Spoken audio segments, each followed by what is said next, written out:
প্রথমেই দেখে নেব আজকের সংবাদ শিরোনাম, পরে বিস্তারিত।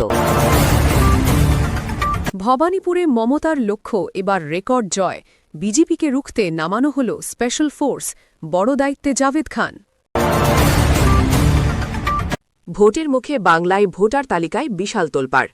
নির্বাচন কমিশনের অষ্টম তালিকায় বেরিয়ে এল বিস্ফোরক তথ্য। ৬০ লক্ষ বিচারাধীন ভোটারের মধ্যে ৫২ লক্ষের ভয়সালা হয়ে গেল। কত নাম বাদ পড়ল আর কত নাম থাকল তা নিয়ে বাড়ছে রহস্য। অন্যদিকে মালদহ কাণ্ডে এবার এন্ট্রি নিচ্ছে সিবিআই। সিউড়িতে রণক্ষেত্র পরিস্থিতি, পুলিশ ও কেন্দ্রীয় বাহিনীকে সরাসরি হুঁশিয়ারি বিজেপি প্রার্থী জগন্নাথ চট্টোপাধ্যায়ের। হাজরার মঞ্চ থেকে শাহের হুঙ্কার, ১৭০+ আসন নিয়ে বাংলায় সরকার গড়বে বিজেপি। সবচেয়ে বড় বার্তা, ভবানীপুর জিতলেই বদলে যাবে বাংলার রাজনীতি। ভোটের মুখে বঙ্গ রাজনীতিতে মহাধামাকা, তৃণমূল ছেড়ে পদ্ম শিবিরে নবগ্রামের বিধায়ক কানাই মণ্ডল। নির্বাচনের মনোনয়ন জমা দেওয়াকে কেন্দ্র করে কোচবিহারের তৃণমূল ও বিজেপির তুমুল সংঘর্ষে রণক্ষেত্রের চেহারা নিল জেলা শাসকের দপ্তর চত্বর। পুলিশ ও কেন্দ্রীয় বাহিনীর লাঠিচার্জে পরিস্থিতি নিয়ন্ত্রণে এলেও এলাকা জুড়ে চরম উত্তেজনা। নিজের খাস তালুক ভবানীপুর বিধানসভা কেন্দ্র থেকে এবার ঐতিহাসিক রেকর্ড ভোটে জিততে চান তৃণমূল সুপ্রিমো মমতা বন্দ্যোপাধ্যায়। আর সেই লক্ষ্য পূরণেই এক অভাবনীয় মাইক্রো ম্যানেজমেন্ট রণকৌশল নিল তৃণমূল কংগ্রেস। নির্বাচন কমিশনের এসআইআর প্রক্রিয়ায় এই কেন্দ্র থেকে প্রায় ৪০,০০০ নাম বাদ পড়ার ঘটনায় রীতিমতো ক্ষুব্ধ শাসক দল, যার পাল্টা জবাব দিতে এবং বিজেপিকে উচিত শিক্ষা দিতে এবার কোমর বেঁধে ময়দানে নামলেন খোদ মুখ্যমন্ত্রী। ভবানীপুরকে বলা হয় মিনি ইন্ডিয়া, যেখানে ৮টি ওয়ার্ডের প্রতিটি বুথে জয়ের ব্যবধান বাড়াতে দায়িত্ব ভাগ করে দেওয়া হয়েছে দলের শীর্ষ নেতাদের মধ্যে। এই পরিকল্পনার অংশ হিসেবেই একটি বড় রদবদল ঘটিয়ে ৬৩ নম্বর ওয়ার্ডের প্রচার ও সংগঠনের সম্পূর্ণ দায়িত্ব তুলে দেওয়া হয়েছে রাজ্যের বর্ষীয়ান মন্ত্রী তথা দক্ষ সংগঠক জাভেদ খানের কাঁধে। আগে এই ওয়ার্ডটি সুব্রত বক্সির তত্ত্বাবধানে থাকলেও জাভেদ খানের দীর্ঘ অভিজ্ঞতা এবং সংখ্যালঘু ও অবাঙালি ভোটারদের মধ্যে তার ব্যাপক প্রভাবকে কাজে লাগাতে মমতা বন্দ্যোপাধ্যায় এই বিশেষ সিদ্ধান্ত নিয়েছেন বলে সূত্রের খবর। মূলত ৬৩ নম্বর ওয়ার্ডের মিশ্র জনবিন্যাস এবং রাজনৈতিক সমীকরণ মাথায় রেখেই জাভেদ খানকে সেখানে মাটি কামড়ে পড়ে থাকার নির্দেশ দেওয়া হয়েছে, যাতে রাজ্য সরকারের উন্নয়নের খতিয়ান প্রতিটি ঘরে ঘরে পৌঁছে দিয়ে বিরোধীদের ১ ইঞ্চি জমিও না ছাড়া হয়। ফিরহাদ হাকিম ও সুব্রত বক্সির পাশাপাশি জাভেদ খানের এই এন্ট্রি ভবানীপুরের লড়াইকে এক অন্য মাত্রায় নিয়ে গেল, যেখানে লক্ষ্য একটাই, জয়ের ব্যবধানকে নিয়ে যেতে হবে এক ঐতিহাসিক উচ্চতায়। দায়িত্ব পাওয়ার পরই জাভেদ খান স্পষ্ট জানিয়েছেন ৬৩ নম্বর ওয়ার্ডের প্রতিটি দুয়ারে দিদির উন্নয়নের বার্তা পৌঁছে দিয়ে বড় মার্জিনে জয় নিশ্চিত করাই হবে তার প্রধান লক্ষ্য। এবার দেখার এই সূক্ষ্ম স্তরের রণকৌশল ভবানীপুরের নির্বাচনী ফলাফলে কতটা বড় চমক নিয়ে আসে। পশ্চিমবঙ্গে ভোটার তালিকা সংশোধন বা এসআইআর প্রক্রিয়া নিয়ে বর্তমানে সরগরম রাজ্য রাজনীতি। এই মুহূর্তের বড় খবর হল, নির্বাচন কমিশনের পক্ষ থেকে অষ্টম ভোটার তালিকা প্রকাশ করা হয়েছে, যেখানে জানানো হয়েছে যে বিচারাধীন থাকা ৬০ লক্ষ ভোটারের মধ্যে ইতিমধ্যেই ৫২ লক্ষ ভোটারের নাম নিষ্পত্তি করা হয়েছে। অর্থাৎ মাত্র ৮ লক্ষ ভোটারের নাম চূড়ান্ত হওয়া এখন সময়ের অপেক্ষা। নির্বাচন কমিশন স্পষ্ট জানিয়ে দিয়েছে যে মনোনয়ন জমা দেওয়ার শেষ দিন অর্থাৎ ৬ই এপ্রিলের আগেই বাকি থাকা সমস্ত নাম নিষ্পত্তি করে ফেলা হবে। তবে এই ৫২ লক্ষের মধ্যে ঠিক কতজনের নাম শেষ পর্যন্ত ভোটার তালিকা থেকে বাদ গেল তা নিয়ে কিন্তু এখনও ধোঁয়াশা কাটেনি। উল্লেখ্য, গত ২৮শে ফেব্রুয়ারি যখন চূড়ান্ত তালিকা প্রকাশ করা হয়, তখন বিচারাধীন ভোটারের সংখ্যা ছিল ৭০ লক্ষের বেশি। বর্তমানে সুপ্রিম কোর্টের কড়া নজরদারিতে ৭০৫ জন বিচারক এই বিশাল কাজ সম্পন্ন করছেন এবং ধাপে ধাপে তালিকা জনসমক্ষে আনা হচ্ছে। কমিশন সূত্রে খবর, বিচারকদের দেওয়া তথ্য যাচাই করে প্রকাশ করতে মাত্র ৪ থেকে ৬ ঘণ্টা সময় লাগছে। তবে এই পুরো এসআইআর প্রক্রিয়াটি নিয়ে শুরু থেকেই সুর চড়িয়েছেন মুখ্যমন্ত্রী মমতা বন্দ্যোপাধ্যায়। তার অভিযোগ, এই সংশোধনের নামে বৈধ ভোটারদের অধিকার কেড়ে নেওয়া হচ্ছে, যদিও কমিশন এই অভিযোগ বারবার অস্বীকার করেছে। এদিকে এই নাম বাদ দেওয়াকে কেন্দ্র করে উত্তপ্ত হয়ে উঠেছে মালদা, যেখানে বিচারকদের প্রায় ৯ ঘণ্টা ঘেরাও করে রাখা হয়েছিল। বিষয়টি শেষ পর্যন্ত সুপ্রিম কোর্টে গড়ালে আদালত এই ঘটনার সিবিআই তদন্তের নির্দেশ দিয়েছে, যা আগামীকাল থেকেই শুরু হতে চলেছে। সব মিলিয়ে ভোটমুখী বাংলায় ভোটার তালিকা ঘিরে উত্তেজনা এখন তুঙ্গে।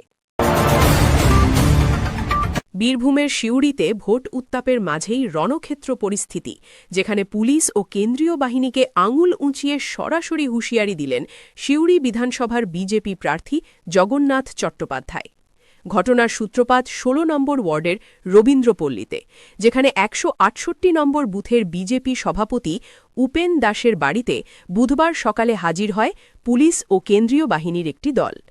পুলিশের দাবি, পুরনো রেকর্ড ও গণ্ডগোলের আশঙ্কায় ওই এলাকাটি তাদের সন্দেহভাজন তালিকায় ছিল। কিন্তু খবর পাওয়া মাত্রই সেখানে অনুগামীদের নিয়ে মারমুখী মেজাজে পৌঁছে যান বিজেপি প্রার্থী জগন্নাথবাবু। গাড়ি থেকে নেমেই মেজাজ হারিয়ে তিনি পুলিশকর্মীদের ঘিরে ধরে চিৎকার শুরু করেন এবং তাদের তৃণমূলের দালাল বলে তোপ দেগে জামা থেকে অশোক স্তম্ভ খুলে তৃণমূলের লোগো পরার পরামর্শ দেন। শুধু পুলিশ নয়, তার রোষের মুখে পড়েন কেন্দ্রীয় বাহিনীর জওয়ানরাও, যাদের তিনি সিউড়ির তৃণমূল কার্যালয়ে সাম্প্রতিক ক্যারম খেলার বিতর্কের কথা মনে করিয়ে দিয়ে তীব্র ধমক দেন।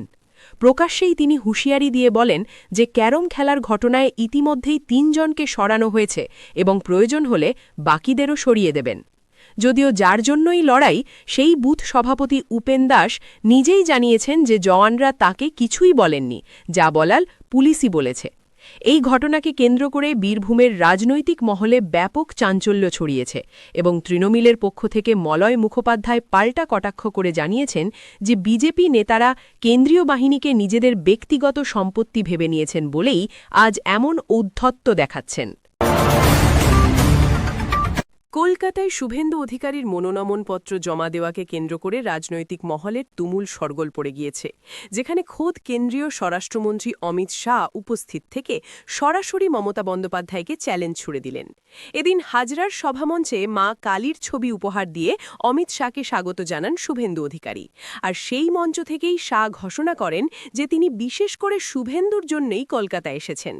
অত্যন্ত আত্মবিশ্বাসের সঙ্গে শাহ দাবি করেন যে বিজেপি এবার বাংলায় ১৭০-এর বেশি আসন জিতে ক্ষমতায় আসবে এবং তার মতে এই পরিবর্তনের আসল শর্টকাট হল ভবানীপুর কেন্দ্রে জয়লাভ করা। অমিত শাহ এদিন একটি বড় গোপন তথ্য ফাঁস করে জানান যে শুভেন্দু প্রথমে শুধুমাত্র নন্দীগ্রাম থেকে লড়তে চেয়েছিলেন, কিন্তু শাহের পরামর্শেই তিনি মমতার খাস্তালুক ভবানীপুরে লড়াই করার সিদ্ধান্ত নেন, যাতে তৃণমূল নেত্রীকে তার নিজের ঘরেই হারানো সম্ভব হয়।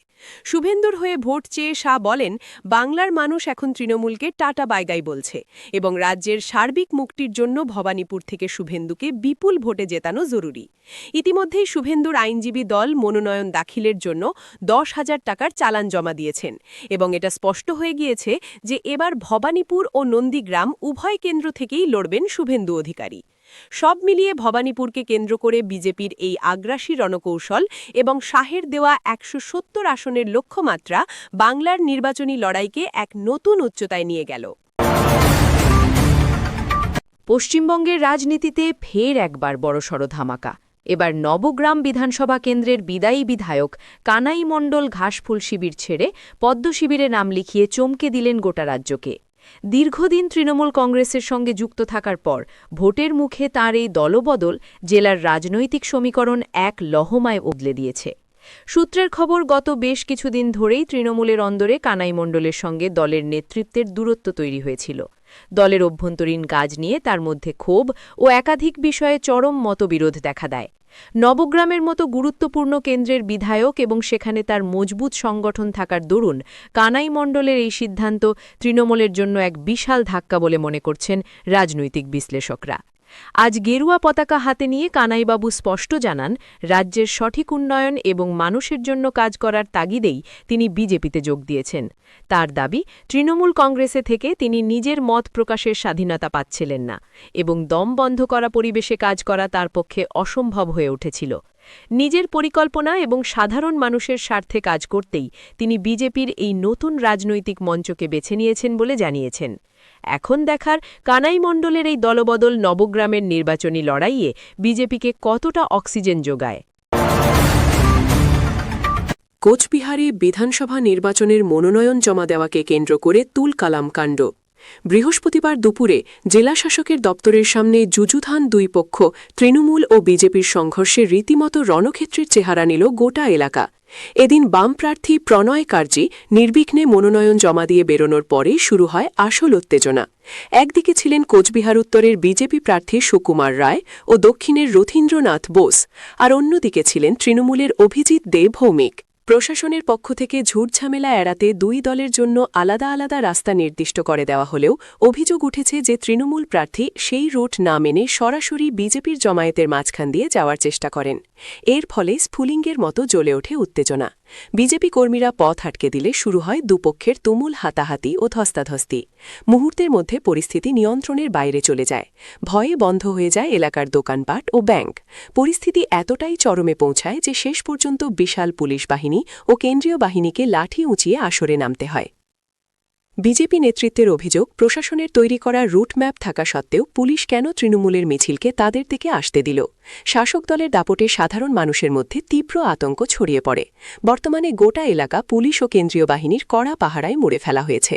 সব মিলিয়ে এই মনোনয়ন পর্বকে ঘিরে কোচবিহারের রাজনৈতিক পারদ এখন মধ্য গগনে।